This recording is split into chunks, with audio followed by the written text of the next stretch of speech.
السلام عليكم ورحمة الله وبركاته. الحمد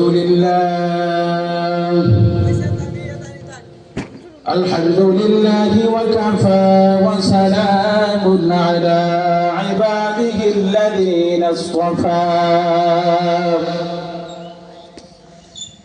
أما بعد فأعوذ بالله من الشيطان الرجيم. بسم الله الرحمن الرحيم. الذي خلق الموت والحياة ليبلوكم أيكم أحسن عملا وهو العزيز الغفور.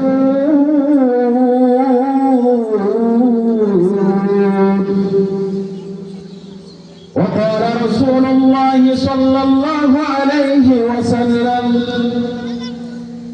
القبر روضة من رياض الجنة أو حفرة من حفر النار أو كما قال عليه الصلاة والسلام.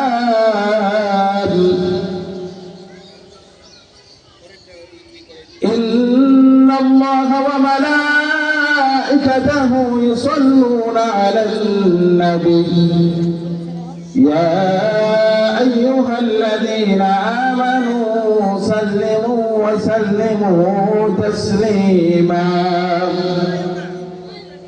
بلغ العلا بكماله كشف الدجى بجماله حسنت جميع خصاله صلوا عليه وآله. दुनिया की सदाकत में तेरा नाम रहेगा, फारूक तेरा नाम से इस्लाम रहेगा। दुनिया की शुजाअत में तेरा नाम रहेगा, उस्मान तेरा नाम से इस्लाम रहेगा।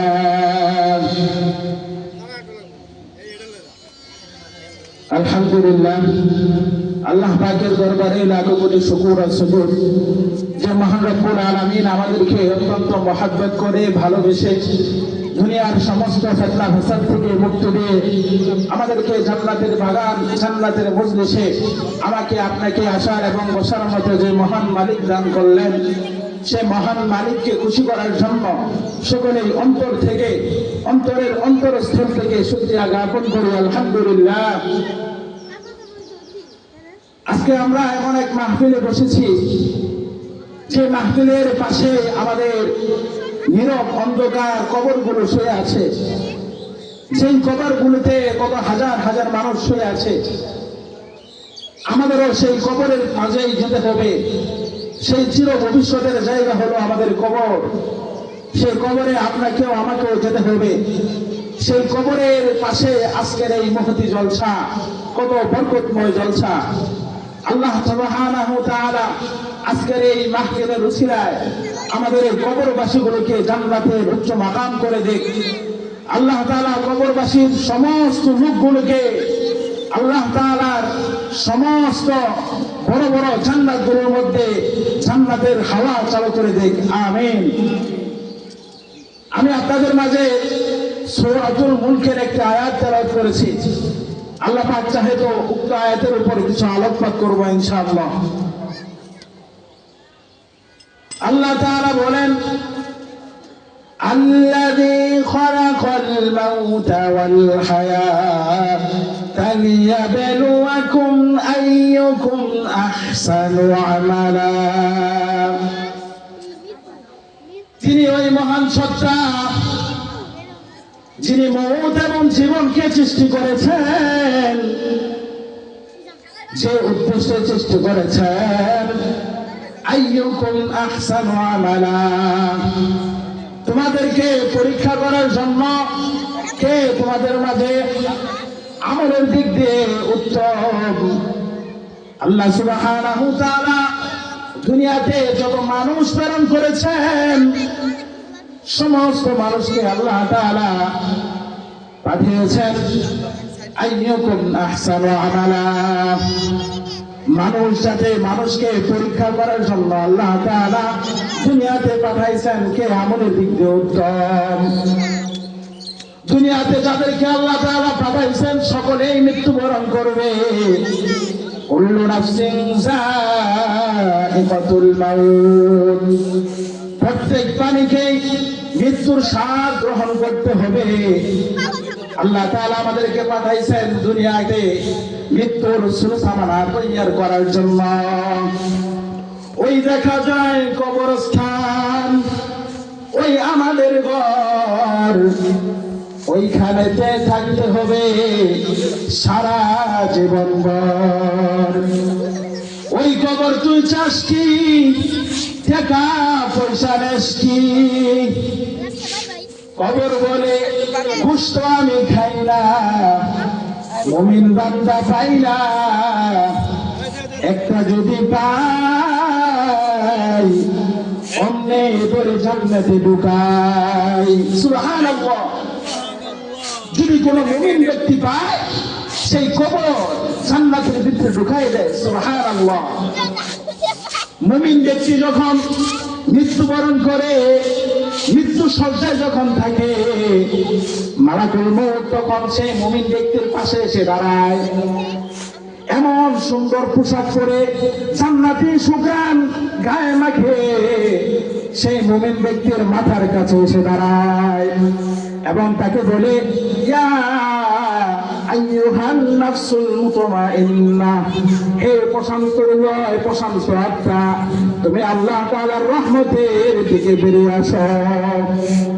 মালাকুল মউতের এই কথা শোনার মাত্রই রূহটা এত সুন্দরভাবে স্মুথলি বের হয়ে আসে, যেন একটা পিঁপড়া কামড় দিলে যেমন লাগে তেমন করে সেই মুমিন ব্যক্তির হৃদয় থেকে রূহটা বের হয়ে আসে।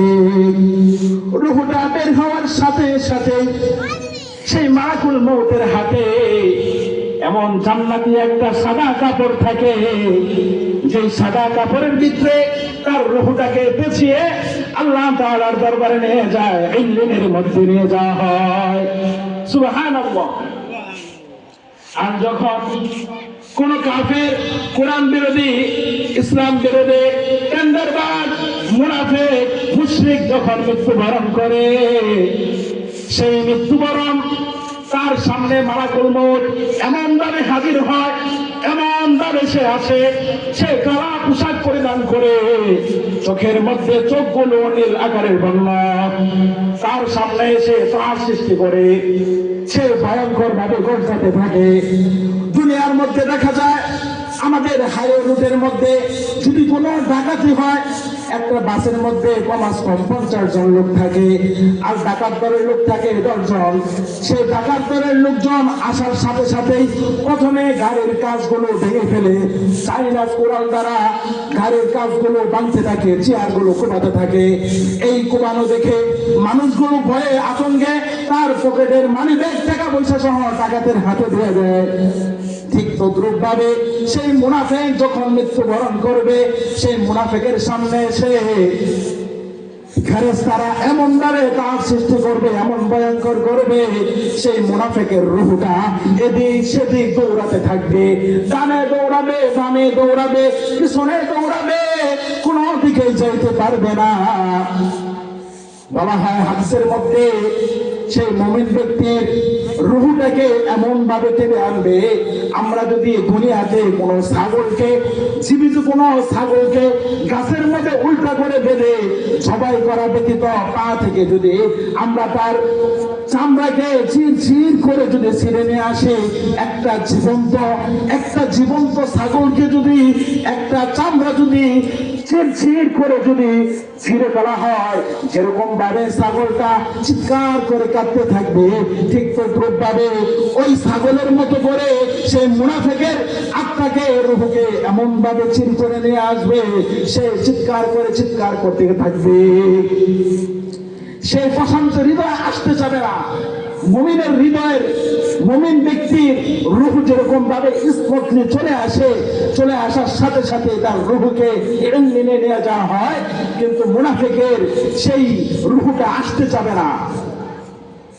আল্লাহ তাআলা আমাদের সকলকে সেই মুমিনের মৃত্যু দান করো, শহীদের মর্যাদা দান করো। এবার যখন মানুষের মৃত্যু হয়ে গেল, মানুষের মৃত্যুর পরে তাদেরকে যখন কবরে রাখা হবে, মুমিন ব্যক্তিদেরকে 4টা সওয়াল করা হবে, আর মুনাফিককে 3টা সওয়াল করা হবে। মুমিনকে একটা বেশি সওয়াল করা হবে। আপনাকে যখন কবরে শুয়ে দিয়ে চলে যাবে আত্মীয় স্বজন, প্রত্যেকটা লোক চলে যাওয়ার পর, 40 কদম চলে যাওয়ার পর মুনকার নাকির সেই ব্যক্তির কাছে চলে আসবে। আসার সাথে সাথে তাকে জিজ্ঞাসা করা হবে, মার রব্বুকা, তোমার রবকে? সে যদি মুমিন হয় সে বলবে রব্বি আল্লাহ, আল্লাহ আমার রব, এই রবি আমার সব। আল্লাহ আমার রব, এই রবি আমার সব। দমে দমে তোর মনে তারি অনুভব, দমে দমে তোর মনে তারি অনুভব। তোমার দুনিয়াতে আমি যেদিকে তাকাই, অথই নিয়ামতে ডুবে আছি সবাই। পাখ পাখালের গানে শুনি তাসবিহ কলরব, তাসবিহ কলরব। আল্লাহ আমার রব, এই রবি আমার সব। ওই মুমিন ব্যক্তি যদি মুমিন হয় সে বলবে আমার রব রব্বি আল্লাহ, আমার রব হলো আল্লাহ। দ্বিতীয় প্রশ্ন করা হবে, ওমা দীনুকা, তোমার দিন কি? সে বলবে আমার দিন হলো ইসলাম। তৃতীয় প্রশ্ন করা হবে, হাযার রাজুলু তারিফু হাযার রাজুলু, আমাদের প্রিয় নবী বিশ্ব নবী মুহাম্মদ সাল্লাল্লাহু আলাইহি সাল্লামকে দেখে বলা হবে তুমি কে ব্যক্তিকে চিনো? সে যদি মুমিন হয় সে বলবে এটা আমার প্রাণের নবী, সরকার দু আলম, দুনিয়ার বাদশা, উভয় জাহানের বাদশা, আমার প্রাণের নবী মুহাম্মদ সাল্লাল্লাহু আলাইহি সাল্লাম। এই কথাগুলো যখন সে 3টা প্রশ্নের উত্তর দেবে, ফেরেশতারা অতিরিক্ত আরেকটি প্রশ্ন করবে, ওমা ইলমু, তোমার এই নলেজ কোথা থেকে পেলে? তুমি কিভাবে জানলে? এই প্রশ্নের উত্তরগুলো তুমি কোথা থেকে জানলে? তুমি কি নকল করছো নাকি? সে বলবে আমি দুনিয়াতে কোরআন হাদিস পড়েছি, আমি উলামায়ে কেরামদের থেকে শুনেছি। এই জন্য আমাদেরকে কোরআন হাদিস পড়তে হবে, আলেম উলামার সুহবতে থাকতে হবে, তাহলে আমরা সেই কঠিন মুসিবতের সময় কবরে আমরা তার সোয়ালগুলো দিতে পারবো। আর যখন কোন মুনাফিক ব্যক্তিকে কবরের মধ্যে প্রশ্ন করা হবে, ওমা রব্বুকা, তোমার রবকে? সে বলবে লা আদরি, লা আদরি, আমি জানি না। দ্বিতীয় প্রশ্ন করা হবে, ওমা দীনুকা, তোমার দিন কি? সেটাও বলবে লা আদরি, লা আদরি, আমি জানি না। আমার প্রিয় নবী মুহাম্মদ সাল্লাল্লাহু আলাইহি সাল্লামকে দেখায় বলবে তুমি কি এই ব্যক্তিকে চিনো নাকি? সে বলবে না, তবে আমার চিনা চিনা লাগে। দুনিয়াতে আমি এই ব্যক্তির কুৎসারটনা করছি, ব্লগের মধ্যে এই লোকের কার্টুন সাজে, কার্টুন বানিয়ে আমি ইন্টারনেটে প্রচার করছি, মনে হয় সেই লোক। দুনিয়াতে আমি ইসলাম কি জিনিস চিনছি না, আমি কান্দারবাজি করছি, আমি সন্ত্রাস ছিলাম, আমি ঢং ছিলাম 1 2 3 পর্যন্ত। ফেরেশতা বলবে তাই না, এবার পর শুরু হবে, খেলা দেখবি। এই কথা বলার সাথে সাথে ফেরেশতারা এমন একটি লোহার হাতুড়ি দ্বারা তার মাথার মধ্যে এমন একটা জোরে পাথর মারবে, এমন জোরে একটা আঘাত মারবে, মাথা থেকে পা পর্যন্ত শরীরের সমস্ত গোস্ত হাড্ডিগুলো থেতলে যাবে। আরো নয়, শুধু তাই নয় বলা হবে সেই মুনাফিকের কবরটা এমন ভাবে আযাব দেওয়া হবে, একটা নয় দুইটা নয় 70টা সাপ যখন তাকে ধ্বংসাতে করতে থাকবে। আরো বলা হয় দুই পাশের মাটি এমন ভাবে চাপ দিতে থাকবে, সে এদিক সেদিক ঘুরতে থাকবে, কোনো কাজ হবে না। তারপরও মাটির চাপে তার এক পাজরের হাড় আরেক পাজরের ভিতরে ঢুকে যাবে, এমন অবস্থা হবে।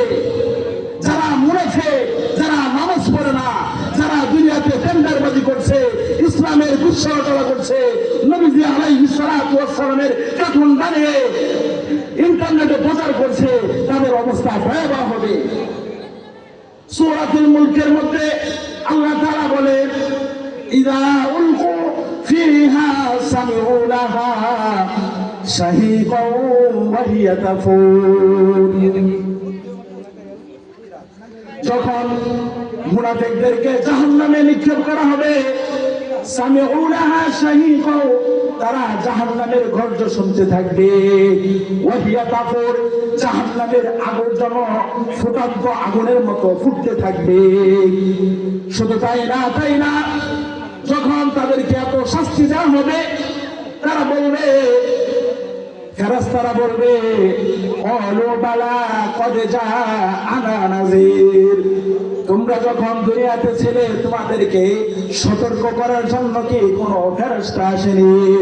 তারা বলবে ক্বালু হা, ক্বালু বালা, তারা বলবে হ্যাঁ, আমাদের সাথে আমাদেরকে সতর্ক করার জন্য অনেক আলেমরা বলেছে, অনেক নবী আলাইহিস সালাতু ওয়াস সালাম আল্লাহ তাআলা প্রেরণ করছে, কিন্তু আমরা বলছি ফাকাযযাবানা ওয়া কুল্লা মা নাযালাল্লাহু মিন শাইই, আল্লাহ সুবহানাহু ওয়া তাআলা কোনো কিছুই প্রেরণ করেননি, আমরা সবগুলোকে মিথ্যা প্রতিপন্ন করছি। ইন আনতুম ইল্লা ফি যালালিন কাবীর, অবশ্যই তোমরা স্পষ্ট বিভ্রান্তের মধ্যে আছো। এই জন্যই আমাদেরকে আল্লাহ সুবহানাহু ওয়া তাআলা যে হুকুম আহকাম দিয়ে আমাদেরকে দুনিয়াতে পাঠাইছে, সেগুলোর উপর আমাদেরকে আমল করতে হবে। আল্লাহ সুবহানাহু ওয়া তাআলা আমাদেরকে সে আমলগুলো মানার তৌফিক দান করুন। যে কয়েকটি কথা বললাম, আল্লাহ সুবহানাহু ওয়া তাআলা আমাকে আপনাকে সকলকে মানার তৌফিক দান করুন। আমি উত্তর এলাকাবাসীকে উদারত আহ্বান জানাবো, আপনারা অতি দ্রুত আমাদের মাহফিলে চলে আসুন। আল্লাহ সুবহানাহু ওয়া তাআলা আমাদের সকলকে উক্ত কথাগুলোর উপর আগে আমাকে আমল করার তৌফিক দান করুন এবং সকল উম্মতি মুহাম্মাদীকে মানার তৌফিক দান করুন। ওয়া আখিরু দাওয়ানা আলহামদুলিল্লাহি রাব্বিল আলামিন।